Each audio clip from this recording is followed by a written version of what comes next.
Mister দে আছেন? ওনাকে গিয়ে বলুন যে রাজা রায়চৌধুরী ওনার সঙ্গে দেখা করতে এসেছে। উনি তো এখন স্টুডিও আছেন।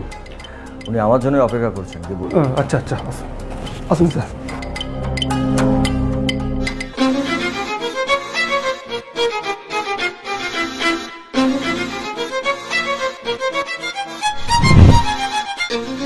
সুমন বাবু, আমি এসে গেছি। Welcome professor. নাকি রাজা রায়চৌধুরী বলবো, নাকি কাকাবাবু বলবো, নাকি বুম্বাদা? Thank you. বুম্বাদা, গত বছর পুজোয় আমরা সুনীলদাকে হারিয়েছি, কিন্তু প্রত্যেকটা কালোজয়ী সৃষ্টি যেভাবে অবিনশ্বর, এবছর পুজোয় আমরা সুনীল গঙ্গোপাধ্যায়ের অসাধারণ একটি চরিত্র কাকাবাবু, তাকে ফিরে পেলাম পর্দায়, পুরনো মেজাজে এবং নতুন চেহারায়, আবার পুরনো চেহারায়ও, কারণ তোমার চেহারা আপামর বঙ্গবাসীর কাছে অত্যন্ত পরিচিত। বুম্বাদা, এই যে কাকাবাবুর ভূমিকায় তোমার অবতীর্ণ হওয়া, আমার মনে হয়, এবং আমার কাছে যা ফুটেজ তথ্য আছে তাও বলছে, যেটা একদিনের নয়, 2007-এ এই এবিপি আনন্দে দেয়া একটা ইন্টারভিউতে তুমি বলছিলে যে আমি এই রকম একটা বাচ্চাদের থ্রিলার চাই, যেটা একজন ভালো ডিরেক্টর সে পরপর ছবি করে যাবে, এই সিরিজটার সঙ্গে ফেলুদা নাই হতে পারে। ঠিক কি বলেছিল বুম্বাদা? কাকাবাবু যখন স্টুডিওতে, কাকাবাবুর সামনে, আগে সেটা প্লে করব 2007 থেকে। আমার একটা শখ আছে যে আমি যদি কখনো এরকম একটা ফেলুদাই বলছি না, মানে একটা চরিত্র পাই যে চরিত্রটা উপন্যাসে খুব পপুলার এবং সেটা পরে ধারাবাহিক হতে পারে, আমি ভীষণ ইন্টারেস্টেড। মানে এই এই জাতীয় একটা কোনো যদি ছোটদের ক্রাইম থ্রিলারের নায়ক হয় না, যেরকম আমাদের আগে ছোটবেলায় এরকম অনেক গল্প বেরোতো, এখন আর বের হয় না। কিরিটি হতে পারে, তারপরে ব্যোমকেশ বক্সী হতে পারে, মানে এরকম জাতীয় একটা চরিত্র পেলে আমার খুব ইচ্ছে সেটা যেন কোনো ভালো ডিরেক্টর পরপর করে। বুম্বাদা, তার মানে কি আমি এইটা ধরবো যে এত বছর ধরে তুমি একটা চরিত্র খুঁজছিলে এবং খুঁজে পেলে কাকাবাবুর চরিত্র, সেখানেও আবার কাকতালীয়ভাবে এবিপি আনন্দ যুক্ত, তার কারণ 30শে সেপ্টেম্বর 2011 আমাদের হয়ে তুমি সুনীল গঙ্গোপাধ্যায়ের বাড়ি গেলে এবং সম্ভবত তখনই এইটা তোমার মাথায়। সেদিন আমার ইয়ে ছিল, হ্যাঁ সেটা মনে আছে আমার, কারণ পুরো তোমার টিম আমার সঙ্গে ছিল। আমার জন্মদিন ছিল 30শে সেপ্টেম্বর, এবং একটা এমনই একটা সুন্দর অনুষ্ঠান করছিল এবং আমার কাছে মনে হয়েছিল সেটা অনুষ্ঠান হিসেবে বলবো না, এবিপি আনন্দ আমাকে সুযোগ দিয়েছিল যে সুনীলদার মতন মানুষের বাড়িতে গিয়ে একটা আড্ডা মারা। তার আগে আমি তার সঙ্গে দুটো আমার মানে আই এম সো ব্লেসড যে আমি ওনার মনের মানুষ করতে পেরেছি, প্লাস আমি দুই নারী হাতে তরবারি করেছি। তো আমার সঙ্গে মনের মানুষ দেখার পরে অসম্ভব আমার প্রতি একটা স্নেহ, আর যেটা আগেও বলেছি যে আগে তো শুধুই আমাকে কমার্শিয়াল সিনেমা দেখতেন, দেখার পরে অসম্ভব মানে ভালোবাসতেন। তো আমি কিন্তু ধরো তুমি তো অভিনেতা, তুমি তো ডিরেক্টর নও, তো কিভাবে অ্যাপ্রোচ করেছিলে? না, খুব মজা করে, মানে সুনীলদার সঙ্গে আড্ডা মারতে মারতে আমি বলেছিলাম যে সুনীলদা, আমি যেন কথা বলি, আমাকে একটা পারমিশন দেবেন। আমার কোথাও মনে হচ্ছে একটা তো আমি খুঁজে বেড়াচ্ছি, ইউ রাইটলি সেড, যে আমি অনেক আগের থেকে ভাবতে শুরু করি যে এটা আমি তো এইটা করেছি, এটা করেছি, কি কি করিনি, মানে আমি সেরকমভাবে জায়গার থেকে জিনিসটা ভাবার চেষ্টা করি যে তাহলে এটা চেষ্টা করি। সেখান থেকে এটা আমার মনেই হয়েছে যে আমি বাচ্চাদের জন্য করা এবং আমাদের সাহিত্যিকদের তৈরি করা একটা নায়কের চরিত্র, যেটাকে সত্যি নায়ক, লার্জার দ্যান লাইফ ক্যারেক্টার। কারণ কাকাবাবু হোক, ফেলুদা হোক, এটা তো লার্জার দ্যান লাইফ ক্যারেক্টার, এবং একটা প্রজন্ম তাকে দেখে দেখে বড় হচ্ছে, পড়ে বড় হচ্ছে, প্রায় বাঙালিদের ঘরে ঘরে চলে গেছে। কিন্তু এটা সাহিত্যিকদের আমাদের তৈরি করা নায়ক, মানে ফিল্ম ডিরেক্টরদের তৈরি করা নয় বা আমাদের তৈরি করা নায়ক না, এরকম একটা চরিত্র করতে চাই যেটা আবার আগামী 5-7 বছর করতে পারবো এবং কারেক্ট এজ যেটা আমার সঙ্গে যায়। আমার কোথাও মনে হয়েছিল, অফকোর্স আমি ইনফ্লুয়েন্স ছিলাম, মানে ছোটোবেলার ছবিও দেখেছি বহুদাকে, বহুদা is one of my favourite actor, তার সঙ্গে তপন জেঠুর করা সব, কিন্তু আমার মনে হয়েছিল এরকমই যে আমি কি এটা করতে পারি, আপনি যদি পারমিশন দেন, কিন্তু নতুনভাবে জিনিসটাকে আনা। এবং আমার কথা মনে হচ্ছে এখন যে ধরনের ছবি আমরা করছি সেখানে Kakababu can be a good film. তো বলো তুমি করলে নাথিং লাইক ইট, আমি ঠিক এইভাবে পড়ি না, আমাকে যদি আপনি একটু পারমিশন দেন তাহলে ভাবি, আর তুমি করবে আবার আমার প্রশ্ন কি আছে, তুমি করো, আরে নিশ্চয়ই খুব ভালো হবে, তুমি করলে দারুণ হবে, মানে কাকাবুকে আবার লোকে আবার একরকমভাবে দেখবে। এটা বলে এসে বেরিয়ে ওনার ফ্ল্যাট থেকে তোমাদের অনুষ্ঠানের পরে আমি সৃজিতকে ফোন করি, ওই 30শে সেপ্টেম্বর একদম সেদিনই ফোন করে আমি সৃজিতকে বললাম, এটা না, আমি সৃজিতকে বললাম, সৃজিত তুই এটা ভাবতে পারিস, মানে something which I really want to do, আমার কথা মনে হয় এটা একটা ভালো কাজ হবে। সৃজিত কিন্তু যেটা বিশালভাবে রিয়াক্ট করে ফেলেছিল তা নয়, ওদের ঠিক আছে আমি দেখছি। তারপরে কিছুদিন গ্যাপ একদিন সকালবেলা আমি কোথাও আউটডোরে ছিলাম, আমার মনে আছে সৃজিত ফোন করে আমাকে বললো যে উমাদা এটা উইল রক। আমি স্ক্রিপ্টটা লিখে ফেলেছি। তোমার ছেলে ত্রিশানজিতের তার বাবাকে কাকার রোলে কেমন লেগেছে? বলি একটা কথা, খুব ইন্টারেস্টিং, এটা আমি বলতে চাই, কারণ এটা আমি আই এম ভেরি প্রাউড। হ্যাঁ। এই যেটা বলে 2007-এ বাচ্চাদের ছবি, আমি একেবারে বলছি না ছবিটা আমি আমার ছেলের জন্য করেছি, কিন্তু আমার ছেলে, আমি যেসব ছবি নিয়ে তোমরা সবাই এখন আমাকে নিয়ে আলোচনা করেন, আমার দুটো কথা ওর জীবনে ভুলবো না। ও একটা না, দুটো না, তিনটে। একটা হচ্ছে বিক্রম সিংহ ছাড়া আমার কোনো ছবিও দেখেনি, মানে অ্যাজ এ ফিল্ম ও বিক্রম সিংহ ছাড়া আমাকেও রিলেট করতে পারে না, কারণ ওই ধরনের ছবি দেখতে ভালোবাসে। সেকেন্ডলি আমার মনে আছে ও খেলতে যায় প্রিয়া সিনেমার কাছে, ওর প্রথম আমাকে বাড়ি এসে বলেছিল, তখন ওর মনের মানুষ রিলিজ করেছিল, ও লাইন দেখেছিল, মানে রাস্তা অব্দি লাইন। ও প্রথম এসে আমায় বলেছিল যে তোমার সিনেমায় লম্বা লাইন পড়ছে, মানে ওর বিশ্বাস যে দেবাজিতের ছবি ছাড়া লাইন পড়েন না, ও ওদেরই ফ্যান। কারণ আমি তো একদম অন্যরকম ছবি করছি।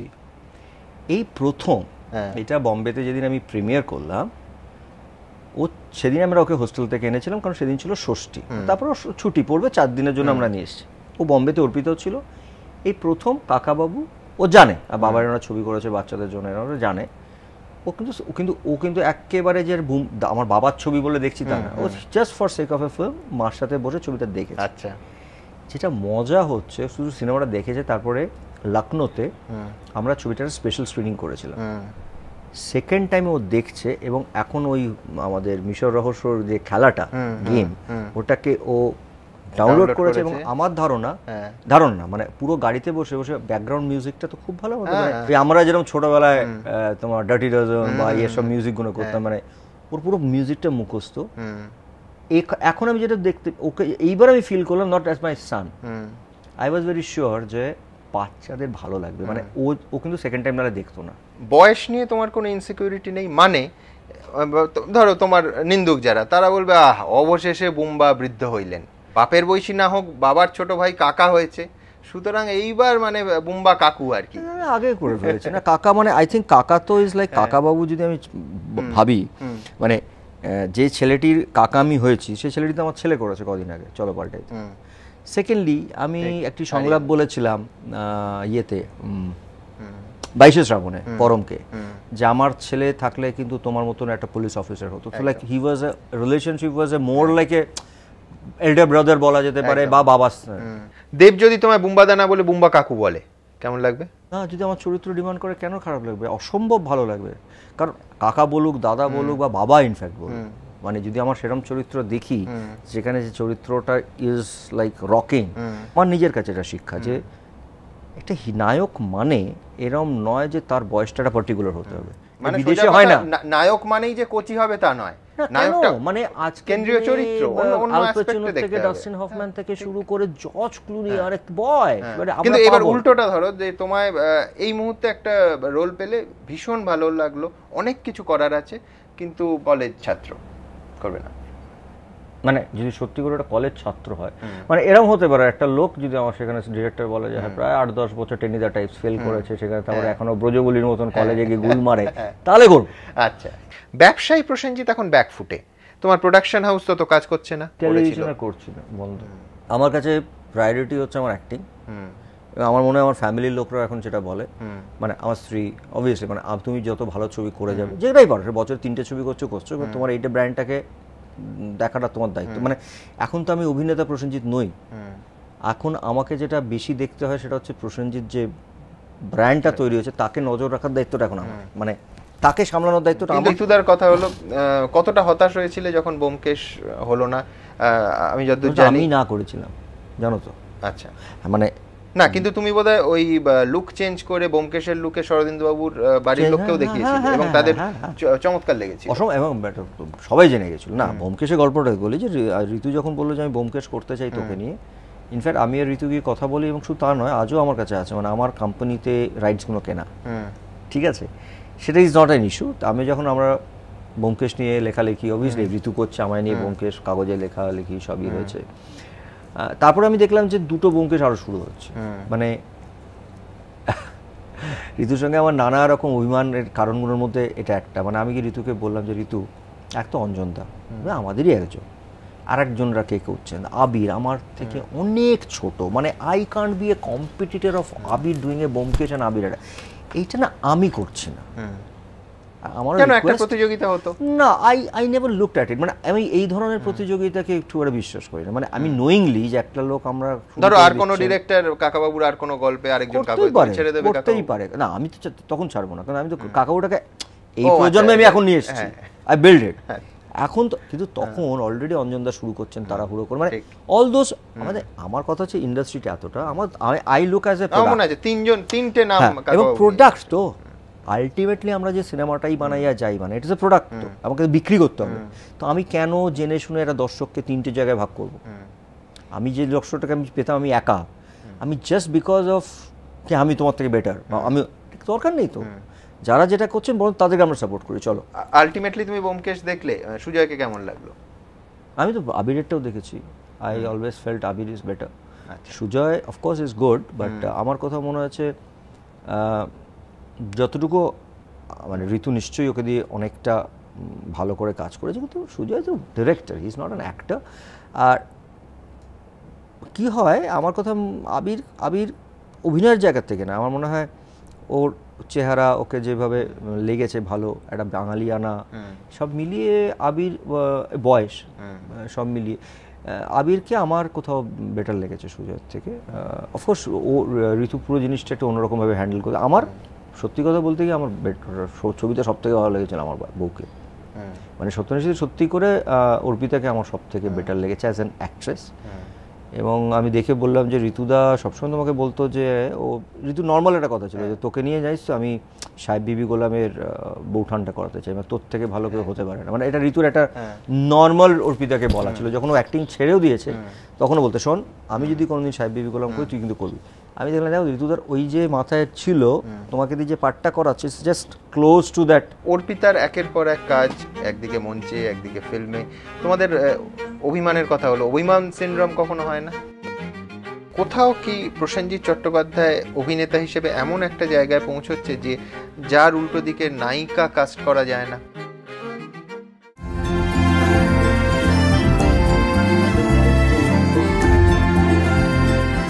অর্পিতার একের পর এক কাজ, বেশ ভালো কাজ, একদিকে মঞ্চে একদিকে ফিল্মে, তোমাদের অভিমানের কথা হলো, অভিমান সিনড্রোম কখনো হয় না স্বামী স্ত্রীর মধ্যে? আমি জানি না তোমরা কতটা জানো, তুমি তো জানবে কারণ তোমার সঙ্গে সম্পর্কটা আমাদের এই ইয়ের বাইরেও একটা আছে। অর্পিতা একটা মজার ব্যাপার আছে, মানে কদিন আগে একটা অ্যাওয়ার্ড অনুষ্ঠানে গেছিলো, সেখানে অফকোর্স আমার কিছু কলিগরা ছিল যারা আমার সঙ্গে আমার থেকে ছোট, তারা জানে হাউ এভরিথিং হ্যাপেন্স, বাট অনেকেই ছিলেন যারা প্রথম, মানে তারা ঠিক অর্পিতা আমাকে ওই প্রসেনজিৎ অ্যান্ড কাপুর যেটাকে বলে খুব মিস্টার আর মিসেস প্রসেনজিৎ, তো আমাকে ওরা লাইফ টাইম বা আমার কন্ট্রিবিউশন ফর বাংলা সিনেমা, তো দ্য ওয়ে আমি ঠিক যেরমভাবে ছোটরা, মানে অর্পিতার কাছে আমি স্বামী স্ত্রী একটা আলাদা সম্পর্ক, যেখানে কাজের জায়গাটা আসে অর্পিতা বলে বা ও বিলিভ করে, সেটা আমিও দেখেছি যে ও বিলিভ করে যে আমার কিছু শিক্ষক ইন্ডাস্ট্রিতে ছিল যারা, হ্যাঁ মানে ঋতু পর্ণ ঘোষ আমার এক শিক্ষক, প্রসেনজিৎ আমার এক শিক্ষক, যারা আমাকে শিখিয়েছে, তো ওইখানটা ও ওই মোডটা থেকে বেরোয় না কখনো, মানে for her Prosenjit Chatterjee is more like যেন আরো অনেকের কাছে একটা মেন্টর বা কারোর যেন, সেইখানটা ও কিন্তু প্রসেনজিৎ চ্যাটার্জিকে রেখেছে, যেখানে আমাদের মধ্যে ওই মান অভিমানটা হওয়ার আর কোনো জায়গায় নেই। মানে সেইখানে বলছি যখন ইউজুয়ালি নর্মালি কি হয়, যখন একটা অ্যাওয়ার্ড দেয় তো ওয়াইফকে লোকে হাত করে, আমার কাছে ওটা না, ওটা অর্পিতা অ্যাকসেপ্ট করে, মানে ও বলে এইগুলো করো না, কারণ ওটা করলে না ওটা তুমি you are too big for me. এটাও শুনলাম যে এমন ঝগড়া হয়েছে যে ছেলেকে বাইরে পাঠিয়ে দিয়েছো, তুমি বম্বে থাকছো আর কলকাতায় ফিরছো না। এইটা প্রসেনজিতের সম্পর্কে না বলে, কিন্তু এটা না একেবারে বোকা বোকা, মানে এখন আর এইগুলো আমার কানে দেয় না, কারণ আমরা দুজনে সুখে আছি, ভালো আছি, এটা অনেক মানুষের সহ্য হচ্ছে না, সেটাও ঠিক। আর ছেলে, এই তো আমি বললাম পরশুদিন I think I spoke to you, যে আমি রাত্রিবেলা আমি বোধহয় লাইফের ফার্স্ট টাইম যে বম্বে এয়ারপোর্টে দাঁড়িয়ে আছি। হ্যাঁ, এটা কি হয় কখনো কখনো, যেহেতু এটা কলকাতা বম্বে, আমি অবশ্য অর্পিতাকে বলি তোমার আসার দরকার নেই, মানে হয়তো হাফ বেলার জন্য ওকে নিয়ে আসা, যেন আমি এখন নিয়ে আসবো ছুটির সময়, কালী পুজোর ছুটি, আমি চলে যাবো কারণ আমার বম্বেতে শুটিং আছে, আমি ওকে পিক করে আমার এক বন্ধুকে দিয়ে ওকে পাঠিয়ে দিচ্ছি, অর্পিতা এখান থেকে রিসিভ করে। এইখানে আমি একটা জিনিস তোমায় দেখাতে পারি, সেটা হচ্ছে 2007-এ আরেকটা ইন্টারভিউতে তুমি বলেছিলে যে আমি আর অর্পিতা প্ল্যান করছি ছেলেকে হোস্টেলে পাঠিয়ে দেয়া। বলো তুমি। সুতরাং তারপরে এর এটার gossip-টা- পেছনেও না, এটার পেছনেও gossip- না না আমি বলছি তো এটার পেছনেও কাকাবাবুর মতোই প্ল্যানিং আছে। হ্যাঁ তো এটা গসিপ হতে পারে, বলো। তোমার আর অর্পিতা ঝগড়া হলো ছেলেকে বাইরে এটা পাঠিয়ে বলো, দেওয়ার ব্যাপারটা এই এটা নয়। এটা আসুন দেখে নি ছেলের গল্প একটু করো, সে তো দ্রুত বড় হয়ে ছেলে এখন গুন্ডা হয়ে গেছে, সে 3 বছর হতে চললো তার। আমার ছেলে পড়াশোনা এখন এখানেই করবে, ভবিষ্যতে আমরা যা প্ল্যান করে রেখেছি যে ওকে হোস্টেলে পাঠাবো। জানি কষ্ট হবে, একটু আমাদের প্রবলেম হবে, কিন্তু একটা সার্টেন একটু বড় হয়ে গেলেই ওকে বাইরে দুন বা কোথাও একটা জায়গায় পাঠিয়ে দেওয়ার ইচ্ছে আছে। সেভাবে আমরা স্বামী স্ত্রী আমরা দুজনে সেভাবে মানসিকভাবে প্রস্তুত হচ্ছি, প্লাস বাকি যেভাবে ওটা করা যায় তার জন্য যে প্রস্তুতি নেওয়া সবটাই নিচ্ছি। বুমাদা কিন্তু একটা অভিযোগ আছে, সেটা হচ্ছে প্রসেনজিৎ প্রবাসী হয়ে গেছে, মূলত বম্বেতে থাকে। কাকাবাবু হয়ে থাকবো না প্রসেনজিৎ হবো? না, প্রসেনজিৎ হতে পারো, এবার প্রসেনজিৎ হতে পারো। সুতরাং এই আমরা কাকাবাবু তো হয়ে গেল, এবার একটু প্রসেনজিৎ হই, এবার পোশাকটা পাল্টে দেয়া যাক। দেখে নিক। এর আগে তুমি খুব খোলামেলা ভাবেই বলেছো যে বাবার সঙ্গে তোমার একটা দূরত্ব ছিল, একটা অভিমান ছিল। আমার বাবা যদি না থাকেন তাহলে এটা কোথাও ইনকমপ্লিট মনে হয়। সময়ের সঙ্গে সঙ্গে, বয়সের সঙ্গে সঙ্গে এই যে তীব্র ক্ষোভ, অভিমান, ঝগড়াঝাঁটি এইগুলো স্তিমিত হয়ে যায়। আমার মনে হয়, I think so. Tony, Prosenjit এবং ঋতুপর্ণা দুজনকে নিয়ে একটা ছবির পরিকল্পনা করেছিল, কোনো কারণে ভেস্তে যায়। কিছুদিন আগে কারণটা আমি জানি না, আমার দিক থেকে নয়। সরকারি কোনো প্রস্তাব যদি অর্পিতা পায়, সরকারি পরিকাঠামো বানানোর ব্রিজ, ও কি রাজি হবে? মানে এতগুলো ব্রিজ বানিয়েছে আর সম্পর্ক জুড়েছে, আমার মনে হয় জাতীয় লেভেলে ব্রিজ বানানোর ঠিকা পাবে।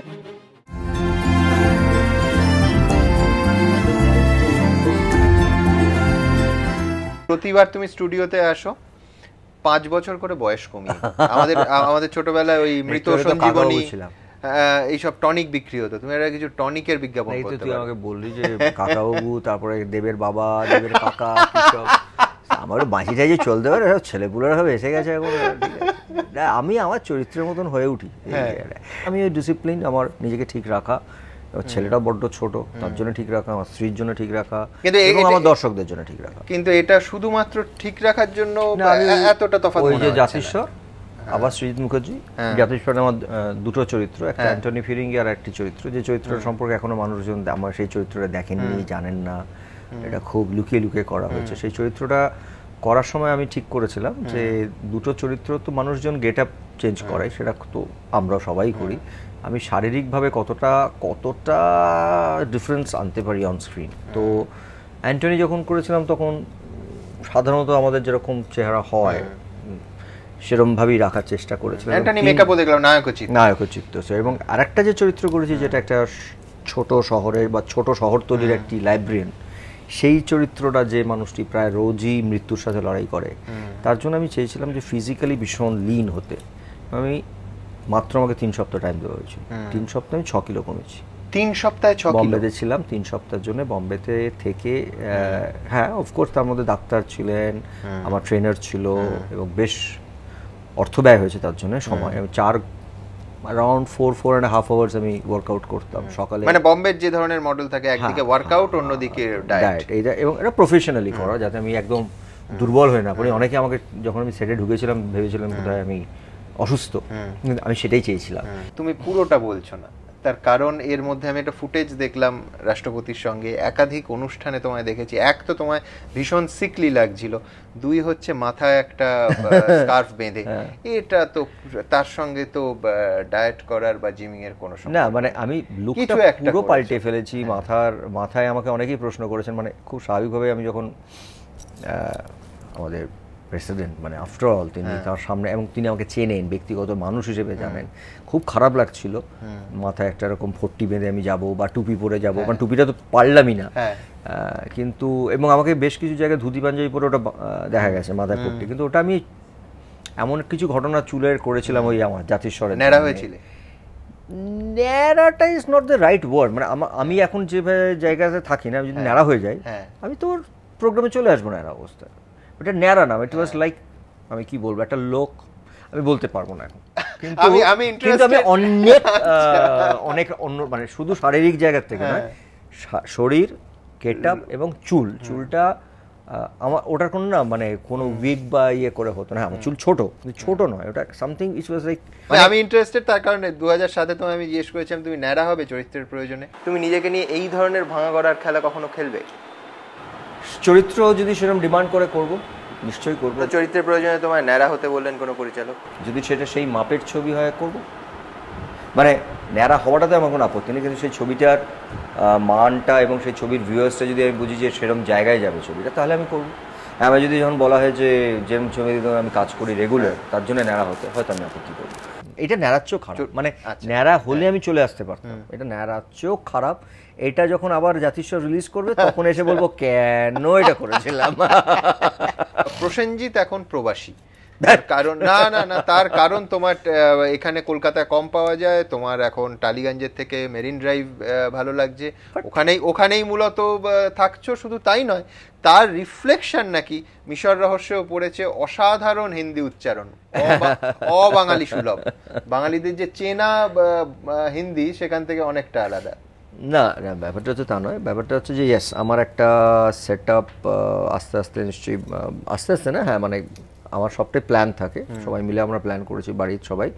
হ্যাঁ, এখানে তো আমার আছেই সব কিছু। আমি বম্বেতে একটা ছোট্ট সেট আপ নিজের তৈরি করেছি, খুবই ছোট, থাকার একটা জায়গা বা আমার গাড়ি, যেটা খুব স্বাভাবিকভাবে যে কোনো মানুষের লাগে। দুটো তিনটে কারণ। একটা কারণ হচ্ছে যে যখন আবার এটাও আমার মনে হয় তোমার ইন্টারভিউতে আমার বলা, যখন আমি সাংঘাই করি তখনও বলেছিলাম যে কিছু ভালো কাজ আমি ওখানে করব, কারণ আমি এখন আবার বম্বেতেও, আমি তো বম্বে থেকে অজয় দেবগান, শাহরুখ খান বা ঋত্বিক রোশন হতে চাই না, মানে আমি যে জোনটায় আছি, আমি ভালো ছবির কাজ পেলে বা ভালো চরিত্র পেলে করব। সেটা সাংঘাই আমাকে যথেষ্ট সেই জায়গাটা দিয়েছিল, এবং এখনও মানুষজন সাংঘাইয়ের ক্যারেক্টার নিয়ে কথা বলে। আমি এই মুহূর্তে একটি ছবি শেষ করলাম ট্রাফিক বলে, সেটা মালায়ালি একটি কাল্ট ফিল্ম বলা যায়, মানে it's a road film. Manoj আছে, আমি আছি, পরম আছে, জিমি আছে, অল অ্যাক্টার্স লাইক, তারপরে আমাদের সচিন খেরকার আছে মারাঠির। তো খুব সুন্দর একটি সিনেমা, যেখানে অনেক ভালো ভালো অভিনেতারা আছেন।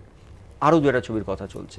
তো এরম না যে আমি প্রচুর কাজ করবো, আমি বছরে এখানে 2-3টে, ওখানে 2-3টে, তার জন্য আমার একটা বেস কোথাও মনে হয়েছে দরকার বম্বেতে। সেকেন্ডলি, আমি এর আগে বোধহয় এটাও বলেছিলাম যে আমরা বাংলা ছবির সঙ্গে সঙ্গে বাংলার টেকনিশিয়ান, বাংলার গল্প, বাংলার ডিরেক্টর, বাংলার আর্টিস্টদের নিয়ে কেন, যে কারণে কাহানি হয়েছিল, এরকম কিছু কাজ আমরা কেন করতে পারবো না, সেটা একটা আমার ভাবনা আছে। যে সেটার জন্য আমাকে ওখানে প্রোডাকশন, ডিস্ট্রিবিউশন, মার্কেটিং, এটার একটা দরকার। আর সব থেকে যেটা বড় কথা, যার জন্য একটা আরও দরকার হয়েছিল, যে মুহূর্তে আমার ছেলেকে আমি পুনে দিকে পাঠিয়েছি, আমার মনে হয়েছিল ওর কাছাকাছি থাকার জন্য আমার হোক, অর্পিতার হোক, একটা থাকার জায়গা দরকার। That was the most important thing, যে যাতে কি হয়, বাচ্চাদের ব্যাপার, কাছাকাছি কোনো একটা হয়তো 2 দিনের ওর গ্যাপ, সবসময় কলকাতা আনা যায় না। সো আমি যদি আমার ছেলেকে দার্জিলিংয়ে পাঠাতাম, আমি হয়তো ওখানে একটা বাসস্থান করতাম, হয়তো শিলিগুড়িতে করতাম। তো এটা সামওয়্যার যেখানে হয়তো অর্পিতা একাকিও থাকতে পারে, সারাক্ষণ হোটেলে, ওরও একটা ছুটি, মানে এখন যেরকম ওর জামা কাপড়, ওর I have a my car, I have a people there, আর আমি হই আর বা অর্পিতা হোক, আমাদের একটা বাড়ি, ছোট্ট জায়গা আছে। কারণ ছেলের কাছে থাকার একটা ওই মেন্টালি, যে আমার একটা সাপোর্টিং সিস্টেম আমার ছেলের কাছাকাছি আছে। তারপর কলকাতা আছেই। এই বম্বেতে তুমি এই 3টে জিনিস আমার মেন জায়গা, যেখান থেকে আমার মনে হয়েছে যে এই ফেজটা ভাবছো বলেই কি, আমরা জানি এর আগে তুমি খুব খোলামেলাভাবেই বলেছো যে বাবার সঙ্গে তোমার একটা দূরত্ব ছিল, একটা অভিমান ছিল। এবার পুজোয় ফ্যামিলি গেট টুগেদারের ছবি দেখলাম। এই বছরে আমার কাছে 3টে জিনিস এখন অবধি সব থেকে শ্রেষ্ঠ। পুরো ক্রেডিটই অর্পিতা, আমার এতটুকু নয়, কারণ আমি এমনি একটু কিছু কিছু ক্ষেত্রে অভিমানী, প্লাস একটু আমি ওই জায়গায় পারি না, আমি যেটা পারি সেটা স্ক্রিনের সামনে সব পারি। তো আমার 30-এ প্রসেনজিৎটা ওয়াজ এ ভেরি ইম্পর্টেন্ট ইয়ার। 30টা বছর আমাকে আমার পশ্চিমবাংলার মানুষেরা সহ্য করেছেন, দেখেছেন, ভালোবেসেছেন কখনো। এবং আমি স্টেজে দাঁড়িয়ে ওটাই বলেছিলাম যে মানুষজন মিডিয়ার সঙ্গে সম্পর্ক অনেক সময় দেখেছি বলেন যে, বিশেষ করে সেলিব্রিটিদের সঙ্গে হয় না, কিন্তু আমার সঙ্গে মিডিয়ার সম্পর্ক মানে 30 বছর ধরে অসম্ভব মধুর এবং ভালো। কারণ আমার কোথাও মনে হয়েছে তারা আমাদের আঙুল তুলে আমাদের ভুলগুলো দেখিয়েছেন বলে আমি নিজেকে শুধরাতে একটা জায়গায় আসতে পেরেছি, নাহলে পারতাম না। এই কারণে এই বছর আমার 30-এ প্রসেনজিৎ ওয়াজ ভেরি ইম্পর্টেন্ট। 30-এ প্রসেনজিৎ আমার বাবার আশাটা খুব ইম্পর্টেন্ট ছিল, কারণ আমার কোথাও মনে হয়েছে যে হ্যাঁ, অনেকের হয়েছে অনেক সেলিব্রেশন, সেটা তারা না থাকার সময়, কিন্তু থেকে এরকম একটা সেলিব্রেশনে আমার বাবা যদি না থাকেন, তাহলে এটা কোথাও ইনকমপ্লিট মনে হয়।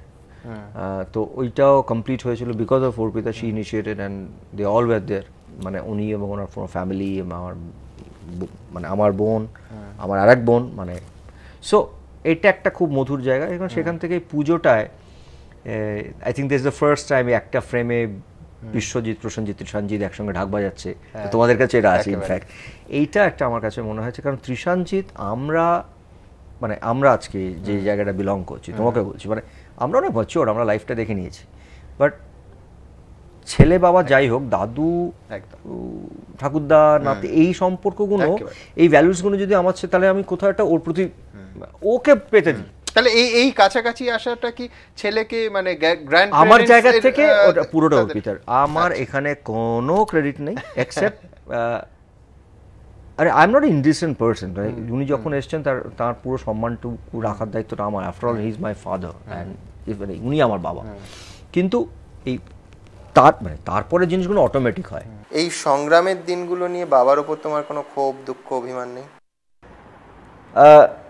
সত্যি কথা বলতে গিয়ে যে আমি যে জিনিসটাকে এইভাবেই ভেবেছি এক সময় নিশ্চয়ই, যেন বললাম ছোটোবেলায় প্রচুর অভিমান হতো, রাগ হতো, কষ্ট হতো, মনে হতো বাপির সঙ্গে গিয়ে ঝগড়া করি, কিন্তু একটা সময় বুঝলাম সেটা তাঁর জীবন এবং আমাদের সেই জীবনটার মধ্যে ইন্টারফেয়ার করার কোনো অধিকার নেই। হ্যাঁ, আমি একটা নিশ্চয়ই আমার আজকেও একটা ছোট ক্ষোভ থাকলেও ক্ষোভ আছে, সেটা আমি আগেও বলেছি অনেক জায়গায়, যে আমি তার কাছে একটা জিনিস এক্সপেক্ট করেছিলাম যে আমার বোনের বিয়ের সময় তিনি থাকেন, তো তিনি ছিলেন না যে কোনো কারণে। ওই একটা ছোট্ট ক্ষোভ আমার আছে। না, আমি তোমায় এইটা অ্যাসিওর করতে পারি যে ক্ষোভের কথা তুমি যখন বলেও ছিলে সেটাও খুবই মানে পল্লবীর বিয়েতে আসেনি বলে তোমার একটা অভিমান, কিন্তু আজকে এই অভিমানগুলোকে রেখে দিয়ে কোনো জায়গায় আমার মনে হয় না যে, বিশেষ করে এক তো আমার ম্যাচুরিটি, আর সেকেন্ডলি ওনার জন্যে এবং আমার ছেলের জন্য, আমার ছেলেও তো একটা সময় বড় হবে, না বলে তুমি দাদুর সঙ্গে মেলালেই না। সো উই থট কি না ওদের সম্পর্কটা থাকুক, মানে ওদের এই সম্পর্কটা তো উইল নট কাম। কিছু সম্পর্ক হয় না যে সম্পর্কগুলোর কোনো ঠিক ল্যাঙ্গুয়েজ থাকে না, ভাষা থাকে না, মানে বাবা ছেলের এমনি যে সম্পর্কটা একটু মানে একটা বয়সের পরে বাবা ছেলে মা এটা হয়, কিন্তু দাদু নাতির সম্পর্ক ইজ লাইক ইমেন্স। ওরা অসম্ভব এনজয় করেছে। ইনফ্যাক্ট একটা দিন আমি চলে এলাম এখানে রিলিজের জন্য, অর্পিতার মিশুক রয়ে গেল ওখানে বম্বেতে, সেদিন মার্কেটিং করেছে, ওরা ঘুরেছে, মানে এইটা তোমার সঙ্গে বরফটা কি পুরো গলেনি? হ্যাঁ, আই ওয়াজ ফুললি দেয়ার। কিন্তু আমি বললাম না, বাবা ছেলের মধ্যে একটা কোথাও লজ্জা, মানে অর্পিতাকে আমি বললাম এই বাপুকে বলো না এই গানটা না গাইতে, কথাই বলছি, এটা আমি অর্পিতাকেই বলবো, বাপু তোমার বাবা তুমি বলো। ওটা না একটা এমনি থাকে, বাপ ছেলের মধ্যে একটা ওরকম অদ্ভুত জায়গা থাকে। কিন্তু হ্যাঁ, অফকোর্স মানে আমি পুরো পুজোটা এবারে গেছি, কন্ট্যাক্ট করেছি, এবং উনি খুব চান যে আগামী মানে পরের বছর থেকে আমরা যাতে, কারণ 10 বছর ধরে এই পুজোটা করছেন, এটা প্রায় বিশ্বজিৎ বাবুর এই পুজো হয়ে গেছে। সো আমার বাপি চান যে আমরা যাতে পরের বছর এই পুজোটাকে অ্যাটলিস্ট ক্লোজলি, কতবার অমিতাভ বচ্চনও এসেছেন, হ্যাঁ, ঋত্বিক রোশন, অমিতজি সবাই আসেন, তো লেটস সি, মানে ওনার পাশে দাঁড়ানোটা এখন দরকার। এই ফ্যামিলি ইউনিয়নের কি তোমার বম্বেতে কাজের ক্ষেত্রে বলবো না, কিন্তু অ্যাটমসফিয়ার বম্বেতে তুমি আরেকটা এক্সপেরিমেন্টাল ইনিং শুরু করছো, সেটাতেও কোনো মানে হেল্প করবে? সেটা এক্স্যাক্টলি হয়তো না, কিন্তু এক্স্যাক্টলি হয়তো না, কিন্তু এট দ্য সেম টাইম কিছু জায়গা তো আছে, হয়তো পৃথিবীতে কিছু মানুষ তো আছেন যারা আমাকে ভীষণ স্নেহ করেন, আবার আমার বাবাকে অসম্ভব রেসপেক্ট করেন। They are very happy to know about entire thing, মানে বম্বের লোকরাও, কলকাতার লোকরাও, কাজের জায়গায়। হ্যাঁ, আর বাপির কোথাও মনে হয়েছে, বাপি তো অনেক আগে আমাকে চেয়েছিলেন আমি বম্বের ছবি করি, কারণ উনি সবসময় চেয়েছিলেন আমি হিন্দি ছবি করি। তা আমি দেখেছো তোমাকে আমি আগে বলতাম হিন্দি করো, এখন তুমি সেই হিন্দির দিকে নজর দিচ্ছ। না, এখন আমি নজর দিচ্ছি না, আমাকে তো ওই জায়গাটাকে সেই সময় ছেড়ে আমি এখানে আসতে পারিনি, এবং এখন এটাকে তুমি রেখেই অফকোর্স মানে আমি নজর দিচ্ছি, মানে এখন আমি আমাকে মানুষজন চাইছেন এখানে কাজ, সেটা ওনাকে বোঝানোর একটু কঠিন। তো যাই হোক, বাট হ্যাঁ, মানে এই হেলদি জায়গাটা দরকার আমার। এবং আমার কথা মনে হয় যে যেহেতু ওনার বয়সটাও বাড়ছে, আমি বা অর্পিতা কেউই আমাদের কেউ যদি করে কাছে, মানে একদম বাড়ির পাশেও না থাকি, কিন্তু এই কানেকশনটা হয়তো উইল গিভ হিম সামওয়্যার একটা যে হ্যাঁ বুম্বা আছে, অর্পিতা আছে কোথাও, সেটা ফোন করলে চলে আসবে, সেটা কলকাতা থেকেই হোক। আর that I think that was also very important, I think. এটা কি যে সময়ের সঙ্গে সঙ্গে, বয়সের সঙ্গে সঙ্গে এই যে তীব্র ক্ষোভ, অভিমান, ঝগড়াঝাঁটি এইগুলো স্থিমিত হয়ে যায়? আমার মনে হয়, আই থিঙ্ক সো, মানে অ্যাটলিস্ট আমার মনে হয় সেন্সিবল মানুষের তাই হওয়া উচিত। মানে এটাই জীবন বোধ বা জীবন সময়, জীবনের জায়গাগুলো আস্তে আস্তে তাই শেখায় হয়তো। মানে আজকে দাঁড়িয়ে হয়তো আমি যে কথাটা ভাবছি 10 বছর পরে সেটা আরো পাল্টে যাবে। পারিবারিক দূরত্ব থেকে প্রফেশনাল দূরত্ব দুটোর ক্ষেত্রেই কি ঠিক? এই জন্যই প্রশ্নটা করছি যে এর আগে টনি, প্রসেনজিৎ এবং ঋতুপর্ণা দুজনকে নিয়ে একটা ছবির পরিকল্পনা করেছিল, কোনো কারণে ভেস্তে যায়। কিছুদিন আগে কারণটা আমি জানি না, আমার দিক থেকে নয়, তোমার দিক থেকে নয়, তুমি সেটা একাধিকবার বলেছো। ঋতুপর্ণার সঙ্গে একটা অনুষ্ঠানে একটা উদ্বোধনের পাশাপাশি দেখলাম, আমি ডেকেছি। আচ্ছা, আমি ঋতুপর্ণা এবং ঋতুদা এই সময়টা একটা চলছিল তো, ঋতুদার সাথে সবাই। তো যখন আমি আমার বাপি বাড়ি যা শেষ করি, আমার কোথাও মনে হয়েছিল বাপি বাড়ি যে টিমটাকে নিয়ে আমি কাজ করেছি, এটা না যে আমার সঙ্গে ঋতুর কাল বন্ধুত্ব হয়ে গেল গলায় গলায়, আমাদের কোনো ঝগড়াই হয়নি। মানে একটা মানুষের তো কোনো ঝগড়ার বেস থাকবে, সেটাই নেই। এটা কোনো একটা ছোট্ট কারণে তোর সঙ্গে আমার তো ভালো সম্পর্ক, কোনো কারণে একটা কিছু একটা কারণে হচ্ছে না। এবার ওইটা না, মানে আমার অভিজ্ঞতা যেটা দেখেছে, কিছু মানুষ এই ব্রিজটা করেও দিতে চায় না। সেই আমরা যেন যে কোনো ঝগড়াটা বিলং করুক, এইটা আবার প্রচুর লোক চান, কিন্তু অনেকে চান না যে এই ব্রিজটা এইটাকে এটা হলে না কিছু ভালো কাজ হবে, সেটা হয় না। তো যাই হোক, সেটা ভুলে যাও। কিন্তু আমি বলছি গানের ওপরে পরে যখন আমি বাপি বাড়ি যা করি, ফাইনালি যেদিন রিলিজ হয় সেদিন সকালবেলা আমি ঋতুকে SMS করে বলেছিলাম যে দেখ, এই ছেলে মেয়েগুলো কিন্তু ফাইনালি তুই হাতে করে তৈরি করেছিস, আজকে তারা বড় পর্দায় আসবে, I think you should come and bless them. I think that's enough. মানে আমাদের যে ম্যাচুরিটি, আমাদের যে ভাবনা এখন, মানে আমার 20 বছর আগের ভাবনা আজকের ভাবনার মধ্যে পার্থক্য। আমি আগামী 20 বছর যদি বেঁচে থাকি, আমার ভাবনা আরও পাল্টাবে। ঠিক ঋতুর দার ক্ষেত্রে এটা হয়েছিল, এবং ঋতুর ক্ষেত্রে আমি যখন ফ্রিকি করি ফার্স্ট ইয়ারের পর সেকেন্ড ইয়ার, আমার কোথাও মনে হয়েছিল, মানে ইটস নট দ্যাট কে ঋতুপর্ণা নায়িকা, প্রোডাক্ট প্রডিউসার, এটা আমার কাছে ইম্পর্টেন্ট না। আজকে আমাদের যাদের সিনিয়র, মানে আমরা যখন গিয়ে কারোর সামনে দাঁড়িয়েছি, আমাদের কাছে সৌমিত্র চ্যাটার্জি, অপর্ণা সেন, মানে কিছু নাম যারা আমাদের গার্জেন। তো আজকে কিন্তু আগামী 20-25 বছরে ইন্ডাস্ট্রিতে আমাদের প্রজন্মটা বিকেম ফেস। মানে আমি যদি বাইরে গিয়ে কথা বলি, Prosenjit, Rituparna, people know about. যদি আমি ন্যাশনালি একটা মানুষদেরকে আমি ইনভাইট করছি আমার স্টেটে, আমার ইন্ডাস্ট্রিতে, সেখানে আমার এই ফেসগুলো থাকবে না কেন? মানে সেখানটায় তো কোনো ব্যক্তিগত জায়গা নয়, I am representing my industry. তুমি কি বলছো যে ঋতুপর্ণ ঘোষ এবং ঋতুপর্ণা সেনগুপ্ত দুজনের সঙ্গেই একটা, মানে আই ইনিশিয়েটেড, আমি ঋতুকে SMS করেছিলাম, আমি ঋতুর নাম্বার আমার কাছে ছিল না, আমি বলেছিলাম যে ফ্রিকিটা আমি গত বছর করেছিলাম। I think in this kind of a platform you should come and be with the entire industry, কারণ এইখানে প্রসেনজিৎ ইজ নট ইম্পর্টেন্ট, যেগুলো আছে সেগুলো it's like and she was there, আমি সেইটাই এই এখানে কিন্তু পার্সোনালি ঋতু আমাকে ছবি করবে কি ছবি করবে না, বা আমি ঋতুর সাথে কাজ করব কি তার পেছনে কোনো ব্যবসায়িক অন্য কিছু মাথায় ঘুরছে, আমি কিন্তু অনেস্টলি বলছি এগুলো আমি ভাবি না। ওটার জন্য লোকনাথ বাবু আমাকে দেখেছেন এবং বিশ্বাস করো আগামী দিনে আমি ভালো কাজ করি, মাথা যদি খুব খারাপ নয় দেখবেন না, তাহলে কি আমি এটা ধরে নেব এটা কোনো ব্যবসায়িক জায়গা যে কটা দূরত্ব তৈরি হয়েছে, হ্যাঁ অন্য লোকরা ব্যবসায়িক ভাবতে শুরু করেছে, যেই আমাদেরকে এক ফ্রেমে বুম্বাদা ঋতু পাশাপাশি, অফকোর্স তাদের কাছে এটা বিজনেস অপরচুনিটি, বাট আমার কাছে ওইটা না। আমার কাছে আমি এখন ইন্ডাস্ট্রির গার্জেন হিসেবে নিজেকে ভাবি, তাহলে আমার সঙ্গে যারা কাজ করেন, যারা সত্যি ম্যাটার করে, মানে ঋতুপর্ণ ঘোষ, অফকোর্স রিনাদি তো আমাদেরও উপরে, মানে আমাদেরও সিনিয়র, আমরা কেন এই ছোটখাটো জিনিস নিয়ে লোকের সামনে দাঁড়িয়ে ওই প্ল্যাটফর্মটা দাঁড়াবো না একসঙ্গে? That's was my call. তাহলে আমি ধরে নেব যে সময়ের সঙ্গে সঙ্গে, বয়সের সঙ্গে সঙ্গে যে কটা জায়গায় পারিবারিক বা পেশাগত জায়গায় দূরত্ব তৈরি হয়েছিল, সেই সবগুলো আর তুমি এগিয়েও না, বাকিটা সময়ের জন্য। আর এই ব্রিজটার ক্ষেত্রে অর্পিতা কোন রোল প্লে করেছে না? ঋতুর সঙ্গে অর্পিতার কিন্তু কন্টিনিউয়াসলি ভালো সম্পর্ক, মানে অলওয়েজ, মানে সেটার সঙ্গে এই ফ্রিকি ঋতুর। তুমি এর আগে বলেছিলে দেবশ্রীর সঙ্গে ভীষণ ভালো সম্পর্ক, গল্প ঋতুর সাথে অলওয়েজ, ঋতুর সঙ্গে তো অর্পিতা ইজ অলওয়েজ লাইক, যখন দেখা হয় এয়ারপোর্টে কোনো শোতে, they are very good relation. Arpita is very clear, তোমার সাথে কার কি সম্পর্কের জন্য কি খারাপ হয়েছে, আমার সঙ্গে যাদের সম্পর্ক এত বছর তাদের সঙ্গে সম্পর্ক একই থাকবে যতক্ষণ না তারা আমার সাথে কেউ কোনো কারণে খারাপ ব্যবহার, কারণ অর্পিতার সঙ্গে ইউজুয়ালি নর্মালি কেউ খারাপ ব্যবহার সেই অর্থে করে না। সো না, আমার মনে হচ্ছে যে সরকারি কোনো প্রস্তাব যদি অর্পিতা পায় যে সরকারি পরিকাঠামো বানানোর ব্রিজ, ও কি রাজি হবে? মানে এতগুলো ব্রিজ বানিয়েছে আর সম্পর্ক জুড়েছে, আমার মনে হয় জাতীয় লেভেলে ব্রিজ বানানোর ঠিক আছে। এটা অর্পিতাকে তোমাকে এখানে না আমি অ্যাপ্রিশিয়েট করছি, এটা কমপ্লিমেন্ট। ওকে আমি এটুকু বলতে পারি, ও আমার, মানে আমি তো 10 বছর হয়ে গেল, আমি মিশুকের কথা বাদ দিয়ে, আমার মতন একটা মানুষের সঙ্গে যদি 10 বছর কেউ কাটাতে পারে, তার মধ্যে অন্য কোনো ক্ষমতা তো নিশ্চয়ই আছে। It's true. It's true. মানে ওর কাছে ওর বয়সটাকে যদি আমি বিবেচনা না করি, ওর মধ্যে সার্টেন লেভেল অফ ম্যাচুরিটি আছে। কেন তোমার মতো মানুষ কেন বলছো? আমার মতো তুমি যদি নিজেকে ক্রিটিসাইজ করো যে আমার কি কি খারাপ গুণ, এটা সব থেকে খারাপ হাজব্যান্ড, আমি সব থেকে খারাপ বাবা, আমি সব থেকে মানে এটা খারাপ মানে যে আমি অন্য কিছু করছি, মানে আমার লাইফের প্রায়োরিটিগুলো এমন অন্য জায়গায় চলে গেছে না মেন্টালি।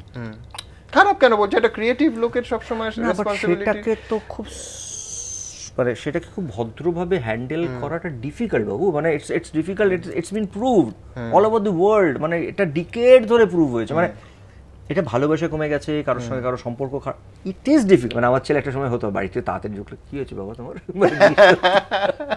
সো এটা আমি কেন ওই জায়গা থেকে বলছি যে আমার মতন একটা কেরিয়ারিস্ট, আমার মতন একটা, আমি তো কেরিয়ারিস্ট, আমি তো কেরিয়ারটাকে সব থেকে বেশি ভালোবাসি, তার জন্যই আমি। কোথাও কি প্রসেনজিৎ চট্টোপাধ্যায় অভিনেতা হিসেবে এমন একটা জায়গায় পৌঁছচ্ছে যে যার উল্টো দিকে নায়িকা কাস্ট করা যায় না?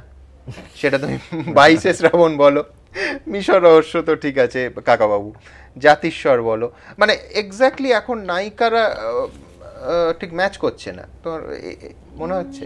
না আসলে আমি নায়িকারা ম্যাচ করছে না, মানে নায়িকা ওই আবার বললাম যে এই নায়কের কনসেপ্টটাই আমার একটা সময় মনে হয়েছিল এটাকে ছেড়ে অন্যরকম ভাবে করা যায়। মানে আমি ইনফ্যাক্ট কদিন আগে নওয়াজের সাথে কথা বলছিলাম যে না, ভারতবর্ষে আমরা কোনোদিন ভাবিনি যে নওয়াজের মতন একটা মানুষ নায়ক হবে, বা আমি বলছি অভিনয়ের জায়গায়, মানে শুধু অভিনয়ের থেকে আরম্ভ করে ওকে ভেবে গল্প এখন তৈরি হচ্ছে। তো সেখানে আমার কোথাও মনে হয়েছে যে হ্যাঁ অফকোর্স নায়িকা মানে আমার হনুমান.com-এ দুজন নায়িকা, তার মধ্যে একটি মেয়ে আমার যে বউ করেছে সে আমার থেকে অনেক ছোট, কিন্তু স্ক্রিনে ঠিক লেগেছে বলে সবাই বলছে, আর একটি বিদেশিনী মহিলা। আমার পরিচয়তে আমার স্ত্রী সেরকম অর্থে খুব একটা কিছু কাজ নেই, কিন্তু আমার সঙ্গে কন্টিনিউয়াসলি একজন লন্ডন বেস মহিলা অভিনয় করেছেন, বড় চরিত্র। হ্যাঁ, তা আমার কিন্তু আমি প্রোমো বা তোমার কাছ থেকে এইটা নায়ক নায়িকা নয়, মানে what I'm trying to make you understand, আমি এটাই বলছিলাম যে এক বছর ধরে তোমার কাছে যে গল্পটা শুনেছি সেটার এক্স্যাক্টলি নায়িকা নয়, মানে তুমি বলতে পারবে না প্রসেনজিতের উল্টো দিকে। হ্যাঁ, মানে ওই যেহেতু আমি ওই পুরো জিনিসটাকে ভেঙে দিয়েছি এবং আমার সামনে যে সব ছবিগুলো এখন আসছে, আমি বলছি না যে কাল আসবে না, এখন অব্দি যেটা আছে এটা নায়ক নায়িকার যে কনসেপ্ট অফ ফিল্ম আমি করছি না, মানে it's more into a character which is becoming the hero of the film. So সেখানে কিন্তু সে এতটাই সর্বব্যাপ্ত হয়ে যাচ্ছে গোটা ছবি জুড়ে যে সেখানে আরেকজন কাউকে ওই স্পেস ডিভিশন করা যাচ্ছে না, তাই কি? না না, কেন সেরকম ভাবে তুমি বলছো? তুমি দেখো অটোগ্রাফ বলো, আজকে এটাই বলো না, আমাদের কাকাবাবু, কাকুর অন্যান্য চরিত্রগুলো equally strong, it's not that. এটা ব্যাপারটা হচ্ছে কি, আমার কাছে যেটা মনে হচ্ছে যে মানে আমাকে অনেকে প্রশ্ন করেছেন অর্পিতা তো কাজ করে, তো অর্পিতা আপনার সাথে করলে তো খুব সুন্দর লাগবে, কেন কাজ করছে না? বিশ্বাস করো আমি সেটা অর্পিতাকে পরিষ্কার বুঝিয়েছি, মানে দিস ইজ সামথিং যে না আমাকে রেসপেক্ট করে। আজকের দিনে দাঁড়িয়ে প্রসেনজিৎ যদি একটা ছবি করে আর তুমি যদি সেই ছবির নায়িকা হও, মানে নায়িকা হও, বউ হও, যাই হোক, আই নিড টু সি যদি 50টা লোক হাউস থেকে বেরোয়, বেরিয়ে যেন বলে 30টা লোক বলে এটা না স্বামী স্ত্রী ছাড়া জাস্ট হয় না, আমাকে সেরকম স্ক্রিপ্টই পেতে হবে যেদিন আমি তোমার সঙ্গে কাজ করব।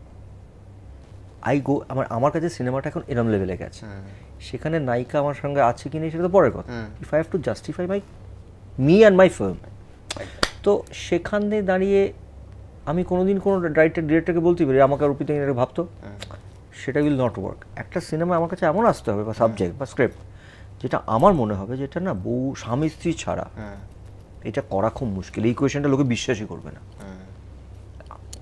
আসবে, আই এম ভেরি শিওর, সেদিন করবো একসঙ্গে কাজ, বাট যদি আমি একটা ছবিতে করি যেটা হয়তো আরও কেউ করতে পারে, তাহলে মানে প্রসেনজিৎ তাকে তার বউকে নিয়ে কাজ করছে, সিম্পল অ্যাজ দ্যাট, মার্কেটিং।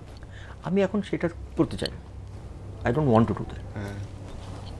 বোমাদা, মিশরের মরুভূমি থেকে আইসল্যান্ডের হনুমান.com, তো এই যে বাংলা সিনেমার গ্লোবাল হয়ে যাওয়া, এটার সঙ্গেও তো প্রসেনজিৎ জড়িয়ে রইল। কত লাকি আমি বলো যে একটা সময় ফলতার বাইরে আমরা ছবি করতে পারতাম না, ভাবতাম না। আমার এখনো মনে আছে স্বপনদাকে নিয়ে গ্যাংটকে গেছিলাম, স্বপনদা বলে কি দরকার ছিল এখানে আসার, মানে সত্যি তখন বেচারা তারা চাইলেও পারতেন না। সেখান থেকে দাঁড়িয়ে আজকে আমি পরপর 3টে ছবি আমার রেডি, অফকোর্স মানে মিশর রহস্য আমার বেরিয়ে গেল, আমার আগামী দিনে হনুমান.com, যেটা আমি প্রায় 25 দিন আইসল্যান্ডে শ্যুট করেছেন। আইসল্যান্ডে আমার মানে খুব গর্বের সাথে বলছি যে ঠিক ইজিপ্টে ভারতবর্ষের মাত্র 3টে ছবি আমরা শ্যুট করেছে, শুধু গান, কেউ ফিল্ম করেনি। আমরা গিয়ে বাংলা ছবি করে এসেছি। আইসল্যান্ডেও বিদেশি ছবি প্রচুর গেছে, তামিল তেলেগু কিছু গেছে, কিন্তু তারা শুধু গান করতে গেছেন। আমরা রেকাভিকে দাঁড়িয়ে জর্জ ক্লুনি আমার থেকে 1.5-2 কিলোমিটার দূরে শ্যুট করেছে, মানে আমরা যখন কাজ করেছি আমরা সবাই দৌড়ে গেছি জর্জ ক্লুনিকে দেখা যাবে, তো দেখতে তো পাওয়াই যায়নি। যাই হোক, তো সেরকম জায়গায় গিয়ে আমরা একটা বাংলা ছবির কাজ করে এসেছি, সেটা যে মাত্রাই হোক। আমি একটি ছবি করেছি পরিচয় বলে, তার একটা ফ্রেমেরও শুটিং আমি কলকাতায় করিনি, পুরোটাই নিউক্যাসলে করা এবং ছবি। এবং আজকে সাউথ আফ্রিকায় গিয়ে শ্যুট হচ্ছে, ব্যাংকক, এখন বাইরে এখন। তো আমি বলছি যে এইটা, এই যে একটু আগে বম্বের কথা যখন তুমি বললে না, আমিও কিন্তু সবসময় চেয়েছি বাংলা ছবিটাকে ধাপে ধাপে কোথায় বাড়ানো যায়, ধাপে ধাপে, একবারে নয়। আমার কথা মনে হচ্ছে যে আজকে সিনেমা শুধু আজকে এই যে বম্বেতে, ম্যাড্রাসে, চেন্নাইতেও মিশর রহস্য দেখছে, কোথাও তো এইগুলো দরকার। মানে the film has to be global, মানে ছবির ভাষা যাই হোক। কারণ প্রচুর আমরা যদি ইরানিয়ান ফিল্ম দেখতে পারি, তাহলে কেন আমি ভাববো না যে ইরানে বসে একটি লোক আমার একটি বাংলা ছবি মিশর রহস্য দেখবে। সেই কনসেপ্ট থেকে আমার এই লড়াইটা, আই থিঙ্ক আস্তে আস্তে আমরা সেই ধাপগুলো পেরোচ্ছি। উমাদা, এই লড়াইয়ে তুমি সফল হও এবং আরো নতুন ভাবে কাকাবাবু, দাদামশাই, বাঙালির এক একটা চরিত্র, এক একটা বয়স তোমার মাধ্যমে ফিরে পাক। অভিনয়ে তুমি আরো পল্লবিত। Thank you so much. ভালো থেকো।